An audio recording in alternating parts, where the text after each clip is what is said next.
Welcome to the WealthGenius podcast, brought to you by the Expand Wealth Real Estate Fund. Expand your wealth by investing in apartment buildings. Go to expandwealthfund.com to book your info session. The WealthGenius podcast, strategies for multifamily real estate investing, mindset, community, success. The WealthGenius podcast with your host, the godfather of real estate, Alfonso Quadra, who has expansive experience in business and massive success as a real estate investor. The WealthGenius podcast. Let's dive into today's episode. We are live here with Zach.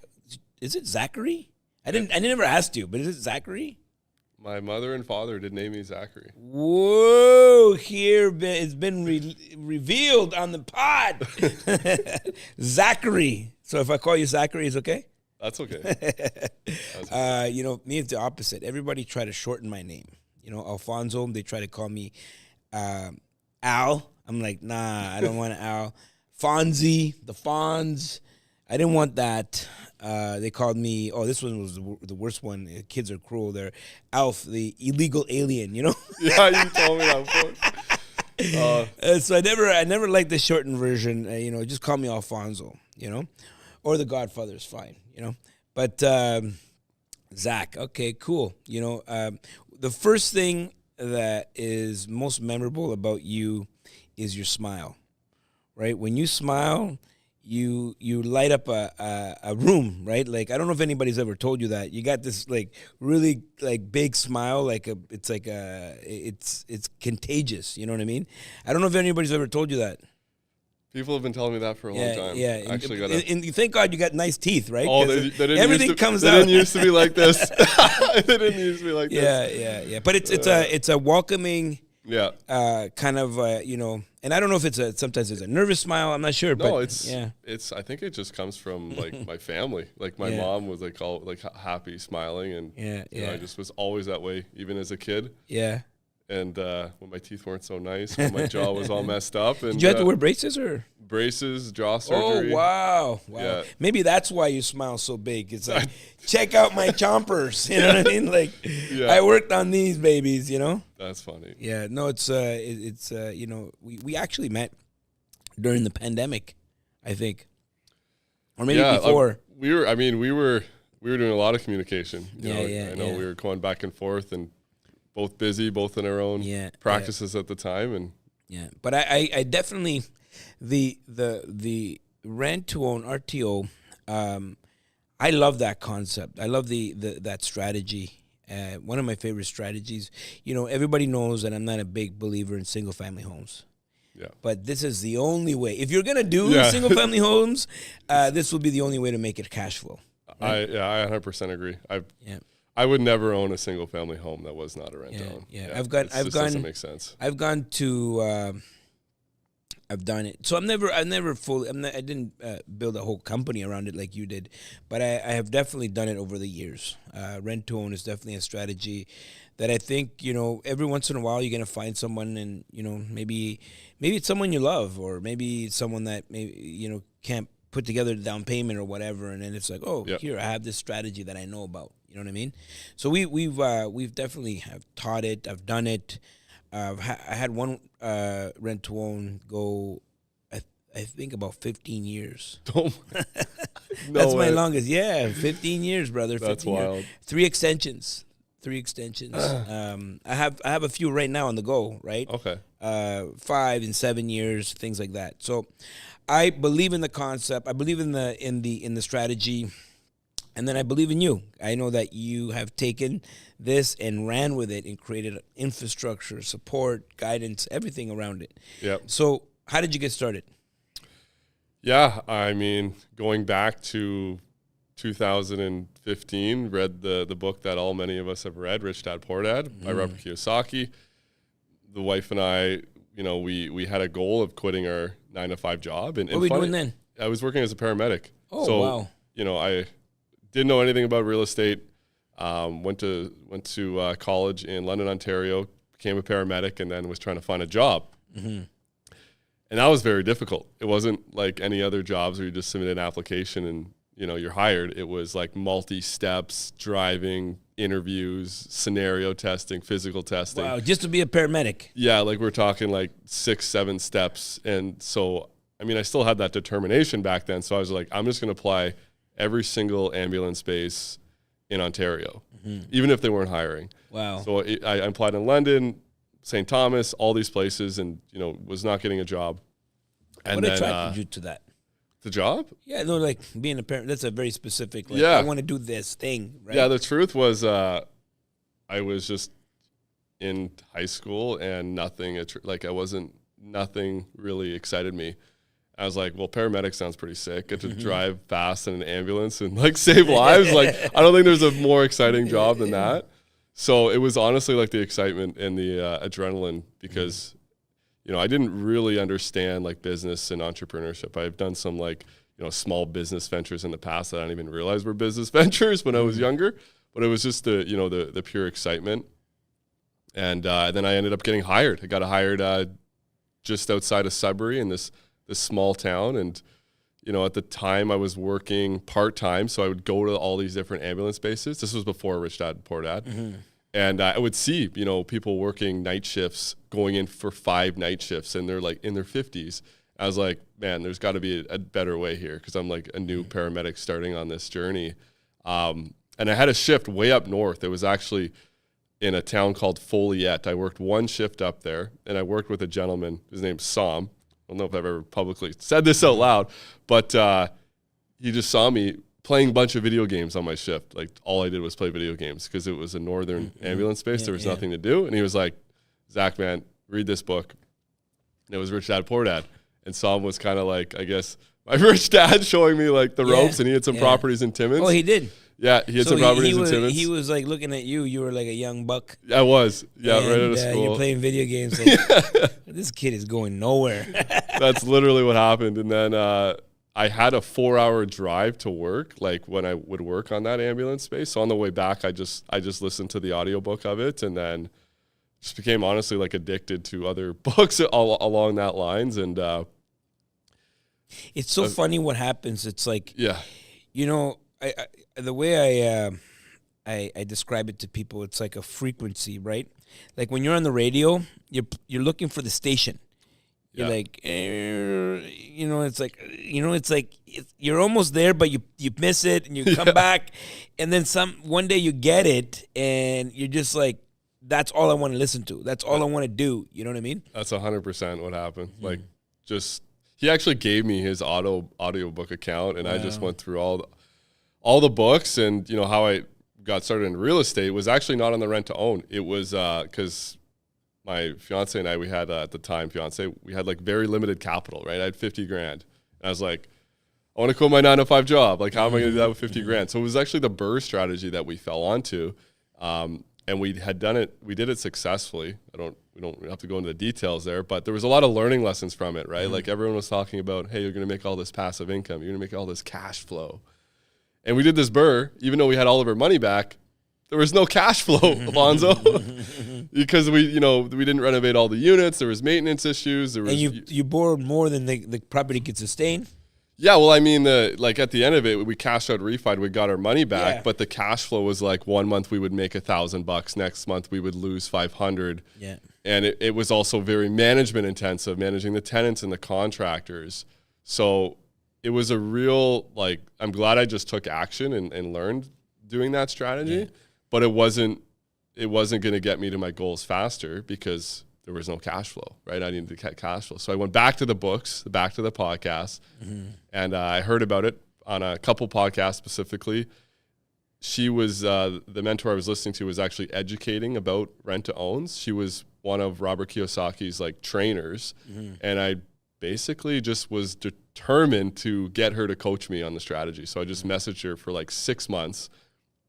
She took me under her wing, taught me rent to own in 2018, and then it's really just been history since. And that's how I quit my job, was literally owning 4 houses. It wasn't by owning hundreds of these multifamilies or just 4 strategically owned rent to own homes. What is it about rent to own specifically that you like? I mean, this is a 2-part question because at the beginning it was very selfish, I think you would say, because it was like, I love the ability to have the highest possible cash flow, right? Because that was my personal goal. Makes sense? Like, I wanted to actually just quit my job. And after I achieved that, it just left like a hole in my heart, really, like, honestly, because it was like, okay, I did that. So, you know, right now I'm just very passionate about helping people become a homeowner. Like, Canadians, the number one way have they built their wealth is by owning a single family home. We talk about single family homes being liabilities and whatnot. Well, as an investor, right? If I was speaking to the average person, 100%. That's really the only way that the average person has a chance. Right? It is. It's the only way. And, you know, we've, like, some of my stories that we've helped, like, you know, this one time we had a working couple entered into the home. They got a divorce. She claimed consumer proposal. The husband moved out. And she had 3 kids. And we got her to buy back the home after 3.5 years. Wow. And it's like, she would never be able to become a homeowner. Now with the prices going where they were, like, she's looking at potentially now investing. So, like, that's, you know, like, that's really what kind of, like, fills me up right now, is just being able to help people become a homeowner. And then, in return, our investors make money. We make money, but there's definitely more to life than just the cash flow. What is a common misconception about rent to own? I think one of the biggest ones is that rent to owns is like for like people that can't afford to buy a house. By far, people, when they think rent to own, they're thinking, oh, the tenant can't pay their bills. Oh, the tenant, like, you know, but, like, you know, they can't afford to own a home. But in reality, it's like quite the exact opposite. The people that are actually going in on the rent to own programs are making a lot of money. They're actually very high income earners, typically, like more than the average person by far. And there's just something else that's holding them back. Then it's usually not making the money that's the issue, right? It's, you know, maybe they just moved to Canada, right? Like you mentioned yourself, like, it's very challenging if you're just moving to a different country than to buy a home. Right? Most people are going to be renters for a very long time. My mom and I were renters. Funny story. When I was 9 years old, just arrived in Canada. I was a refugee. Landed in Vancouver, BC. House that I lived in was a up and down duplex. So I lived in the basement unit of this duplex on Broadway and Fraser in Vancouver. Asian man owned the house, had the house for sale. Being a curious kid playing in the backyard, I started asking questions, you know? Yeah. And, you know, I said, how much is the house going for? He says, $75,000, right? And I'm like, whoa, you know? And to me, what really fascinated me, like what made me so excited, is like this concept that someone could sell a house. Like, that was the first time I ever heard or seen anybody selling a house, right? And so I went to my mom and I said, Mom, we should buy this house. You know, my mom was like, are you crazy? Where are we going to get money? You know, I'm like, it's only $75,000. She's like, are you crazy? We don't have $75,000. And so I went one day. I saw him again, and I said, "Hey, you know, we don't have the money, you know." And he's like, "Oh, tell your mom that I can help her. You know, we can make some sort of arrangement." I had no clue what he was talking about. Yeah. But now, you know, fast forward to now I'm in real estate. I get exactly what he was talking about. He would have maybe done a rent to own, or, you know, somehow we could have got in the game. Yeah, yeah. Fast forward to 2022, I'm with my wife. We're driving in Vancouver, and I wanted to go buy the old neighborhood. And the house is still there, and beside it is a very similar house to the, you know, up and down duplex, same lot, everything exactly the same. It was going for $2.5 million. Oh man! Right, so you know, I don't know if he meant that, but I have a feeling now that having the experience is that he wanted to maybe figure out, because it was kind of a depressed market back in the 80s, you know? For sure. High interest rates. Yeah. And, you know, rent to own has been going, has been alive and well for a very long time. Yeah. And more common before than now. 100%. And I think a lot of people were doing similar, like rent to own or VTBs when the interest rate was that high. I actually have a weird story too. Like when I was doing the BRRRR on my first property in 2017, before I even learned about rent to owns, there was like a whole bunch of just junk in this like one box that we like went through. And I actually found like a newspaper article from like in Sudbury, that's where I was living, from like way long ago, like the 60s or 50s. And in it had rent-to-own ads. Yeah. Like they like literally had rent-to-own ads, and it was just weird. So it's been used for a long time. Well, you know that you get to secure the price today, right? Yeah. I think that's a huge advantage because, you know, inflation is going to continue to happen, and you know we think that the value of real estate is going up. It's just the buying power is going down. Yeah. And the buying power on your money, right? So you get to, you know, set up a deal like I want to buy this deal in the next 5 years, and I can accumulate, you know, monies that are going to go towards eventually to go towards that down payment, and we get to negotiate the deal, like the purchase price today. Yeah. So I know exactly what I'm getting, and what is your average increase per year for a resale? So it's going to depend on the market and also the client. So, I mean, we've done anywhere from 3% a year on appreciation to more standard, like 4 to 5%. I would say standard, it's about 5% a year for the appreciation. So let's say we get a 5%. So we're locking in a purchase price at, you know, 5 years from today. But now you know exactly what you're going to get. Yep. And this is what's happened to me. Being on the investment side, by the time we get to that date, the property is worth way more than what we anticipated, that 5%, you know? Yeah, we've had scenarios like that for sure. You know, typically we've been more like conservative on the term. Like we're usually trying to target like a 2 to 3 year rent to own. We've never had it worth less. You know, knock on wood. It's never actually been worth less. So why that strategy, 2 to 3 years? It's just if someone like, because I was trying to model just to be like really the most successful rent to own company, right? Like honestly. So if we do work with someone that only needs 2 to 3, there's a much higher chance that they're going to be able to become a homeowner. If they need, you know, 5, 6, 7 years, there's a lot of things that they probably need to have changed, right? So that's kind of like the sweet spot. And how do you assess that? Like, do they need? It's purely done by our mortgage broker, like our team. So she's been doing kind of the rent to own underwriting for 15 years.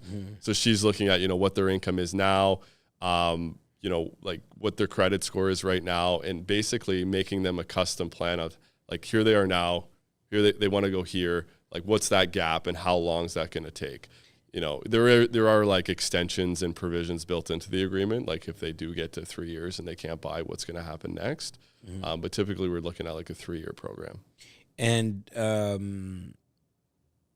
is there anything that we need to consider when creating these mortgages or these rent-to-own structures? Like, you know, is there going to be a bit of a bridge that's needed, or because I've had that situation happen to me. We get to the 5 years, and then just like the client just, you know, they can't qualify with a regular traditional mortgage that from a rent-to-own. Yeah. So we have to kind of like create like a bridge in between. Yeah. Going from a rent to own into a more of a like some sort of a mortgage tool. Yeah. And then maybe an A bank afterwards. Yeah. There's a lot of things to consider. Like, you know, you need to make sure that there's an exit strategy in place, like you're pointing out. Like, what happens if you get to the 3 years? How is this tenant buyer actually going to be able to get the new mortgage? We know that the big banks, they don't like the word rent to own, right? So if you're a tenant buyer walks into TD Bank and says, "Hey, I have a rent to own contract, I want to be a homeowner," that's not going to work, right? So which is I think it's so stupid because you know, if the equity is in the property already, like if we're showing a property that they need financing and that's worth $600,000. But we have they essentially purchased it at $300,000. Yep. And they put like $50K in deposits. So that's like $250,000 versus $600,000. You should be able to, Yeah. I mean, that's a no-brainer. They just want to see the cookie cutter deals, right? So like we're kind of fitting outside the box. So you just got to keep in mind like how to structure the deal so that at the end of the 3 years, they can walk into TD Bank and get a straightforward mortgage, right? Yeah. If they still can't qualify, a great example would be like, I know a few rent-owns, not in our company right now, but just being in the game, right? That the purchase prices haven't lined up, Alfonso. If they got to the end of the term, their buyout price could be $850,000, but the home prices were $700,000. What then? You extend. So, yeah, you extend, but like usually an extension involves increasing the price of the home again, right? And you can see and I have a solution for this too, but you can see how that can become an issue. Like imagine you've qualified a tenant buyer, their max purchase price is $800,000, and they get to the end of the rent-own term. They've made all their payments, right? They've kept care of the house. Maybe they've even spent money in the house. The investor, all they want to do is sell the house for $800,000, but now it's worth $700,000, right? If you don't have a solution there, your tenant buyer is going to be panicked and potentially just leave the house, right? And that's going to suck for the investor, and it's going to be catastrophic to the tenant, right? So we've actually put into place. We don't have to go in detail here, but there's a way to extend rent to owns, still maintaining the profitability, but not by adding to the buyback price. Yeah. So we could go a 4th-year rent to own at $800,000, a 5th-year rent to own at $800,000, a 10th-year rent to own at $800,000. Eventually, that price is going to be $800,000. Yeah. And then we could sell it back to them at that time. So it's just about you always want to be I'm just always looking at what if, right? What if this happens? What if that happens? Well, what I love about it is the mortgage pay down is still happening. Oh, it is. And when you think about it, after those 3 years, if you've done correctly, the tenant buyer already has enough savings. They don't need any more savings, right? So when you really think about it, in a rent to own, the tenant has a rent payment and they have a monthly savings credit payment, right? After the term is up, to use this, we call it the Bright Idea extension, we just convert a portion of their monthly savings to rent. And now we don't have to add appreciation on the house, and we just reassess every year. We do not have to use this yet, but it just gives us what if this happens, right? Yeah, no, I see that. One of my favorite things is giving the actual keys to the homeowner, watching them. Everyone said no, it's not possible. Yeah. And then they found you somehow, because I don't advertise. Yeah. The rent-to-own deals that I've done has just come to me from my network and whatnot, Got it. But it's always someone that, so-and-so says, you should go see this person, Yeah. And, that's kind of how I met a lot of my rent-to-own tenant buyers. And, giving the keys, seeing the hope, and I've had wives and husbands cry, kids crying, everybody's crying, everybody's running around picking rooms. And I love that. Yeah, and then they buy it back at the end, and then it's that's even better. Yeah, because then you see the full. They get while everyone said no, you said there's a chance. They worked hard, and then they achieved. Yeah, and if they wouldn't have gone on the rent to own for most of the clients that we've helped, and I'm sure you can attest to this, they actually never would have been able to buy a home ever. Yeah, if they would have waited 5 years and then try to get back into the market, real estate is going to continue to go up. Exactly. The value, and it's really the buying power. Every day, your buying power is getting weaker and weaker and weaker and weaker. So I love that part of it. Why do you think that some people would why doesn't everybody do this?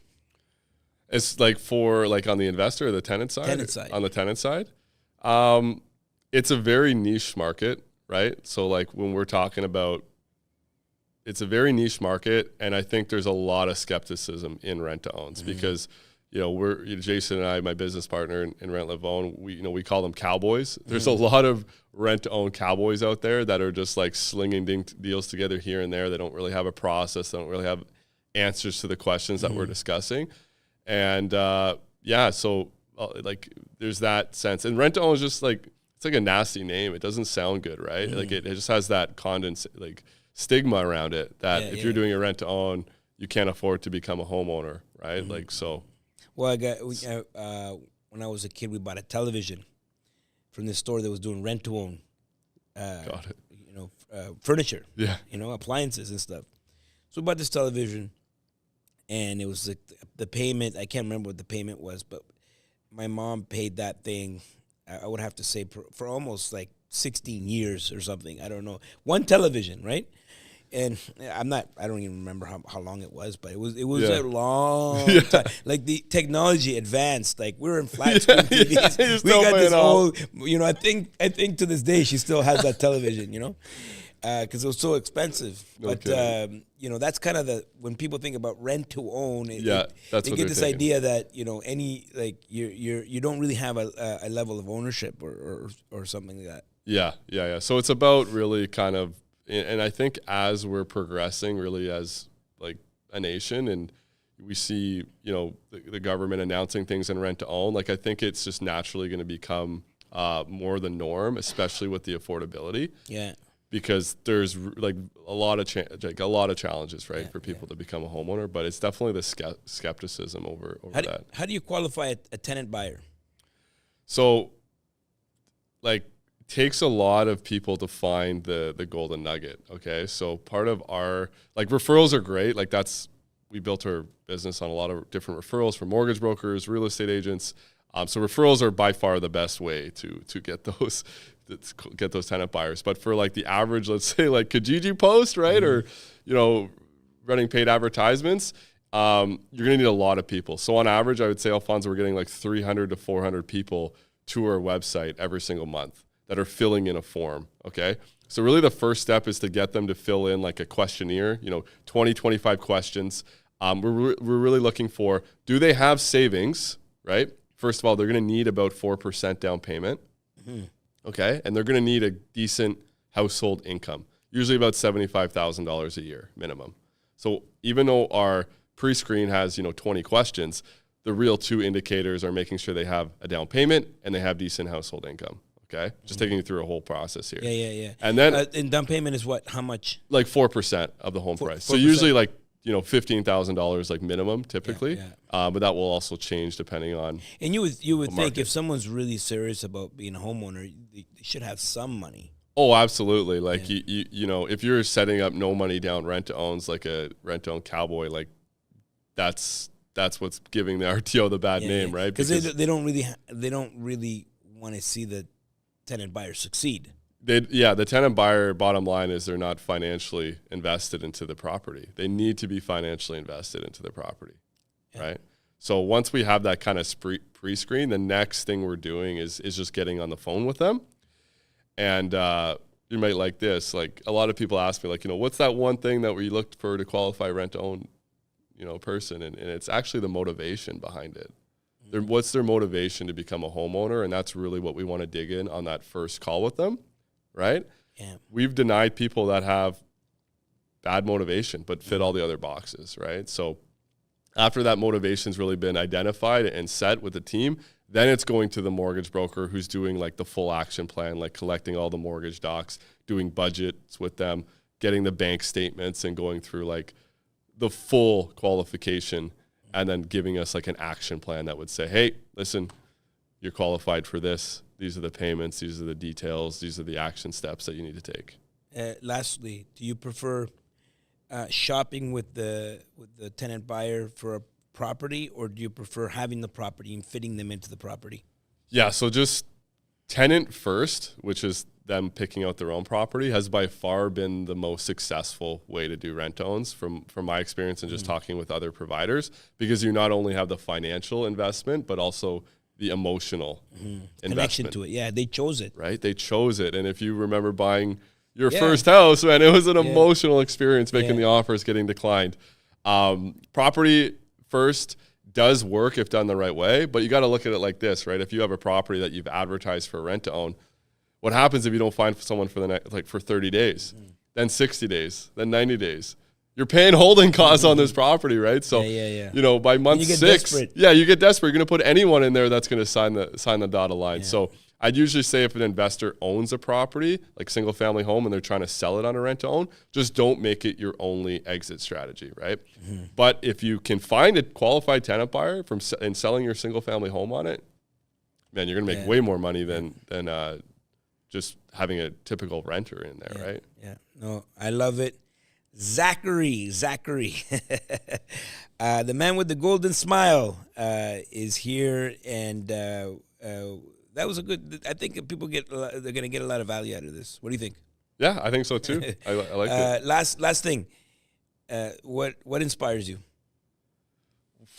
Inspires me. It just comes, honestly, it's like personal. It's just the family. Like I got a little girl just turned 3, and we have a 4-year-old turning 5. And why I work the way I do is just to really spend more time with them. That's the goal right now. Like for all this, I'm sure in another 10 years they probably won't want to be spending any time with their dad. Yeah. Well, this is a precious time. Oh, 100%. It will never come back. Never. All my kids are kind of grown, and so I know that I would do anything to have that time back where I'm the center of their universe, Exactly. So it's time well spent. Spend time with your family, and that's beautiful. Thank you. Yeah, thank you for coming by. No problem. Alfonso loves you, and we'll see you all at the top. Woo!